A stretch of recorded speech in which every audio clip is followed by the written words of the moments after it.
Alright, here we are in the Formula Renault 2.0 for another iRacing Hotlap track guide, whatever you want to call it. After missing out Silverstone Historic because I was quite busy, had absolutely no time to do any laps or get any videos done for it, so missed out on that one, but we're back in with Suzuka. Hopefully this will help, and yeah, just as always guys, leave a like on the video, subscribe if you haven't seen them before and you find them useful. But the lap itself is not too bad. I expect low 57s will be the target on default weather, so keep that in mind. I'm going to hopefully be able to do them for the rest of the season now as well. These laps obviously after missing out Silverstone because I was busy, but hopefully I'll be able to make some time and do them for the remainder of the season. But anyway, let's get into the lap then. So you're going to be powering up towards 7th. Yeah, I am under short gears, just bear that in mind for the qualifying, for a qualifying setup. So you're coming up towards turn 1, you're going to want a trail brake from 7th down into 4th, then down into 3rd gear for the second part of the first two corners.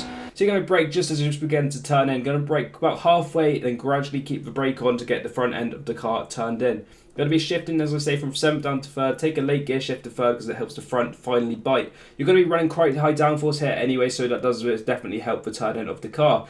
Coming up to the S's though, it's all about momentum. For the first part, you're going to be in 5th, then shifting down to 4th for the remainder of the S's. Get as close as you can to all the curbs and lifting off sufficiently until you can feel the front end bite, so it allows you to get onto full throttle.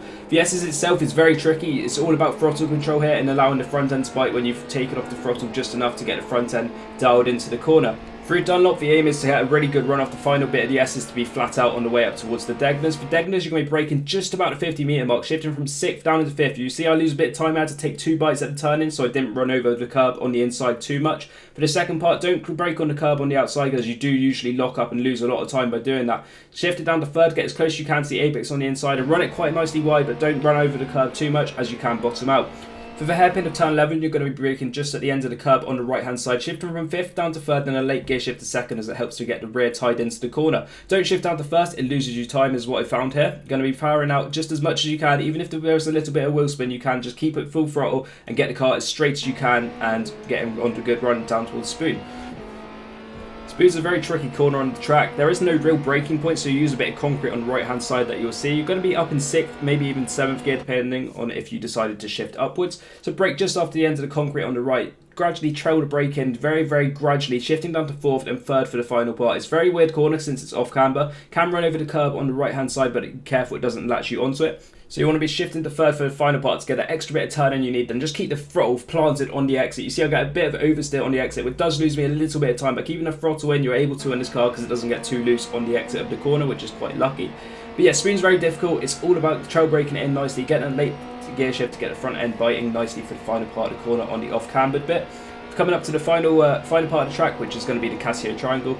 Braking just about 100 metre mark. We're going to slow it down here. So you're going to be going from 7th all the way to 2nd, braking right on the 100 metre mark, braking quite heavy braking part of the track. You'll be going over the curb on the inside, and again keeping it in 2nd all the way through this corner. And it's all about just using the throttle on the exit of here. There's no real technique here. It's just getting the curb as nicely as you can to set the car up for the final part of the chicane for the run to the line. The lap itself is not too bad. I expect it would be quicker with a lot more laps done, so expect low 57s in default for sure. Hopefully this lap helps as per usual, so be sure to leave a like guys on the video.